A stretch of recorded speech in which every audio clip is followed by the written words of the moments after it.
Unit Legion dari Brigade Mekanik ke-54 Ukraina menghentikan gerak maju kelompok penyerang angkatan bersenjata Rusia.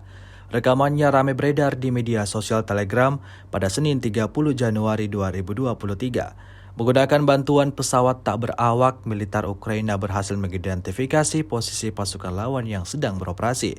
Tampak dalam rekaman, sejumlah pasukan Putin yang mencoba bergerak maju di garis depan seketika berhamburan saat unit Legion dari Brigade Mekanik ke-54 Ukraina meluncurkan serangan. Tidak diketahui pasti ada berapa jumlah korban jiwa dalam insiden ini.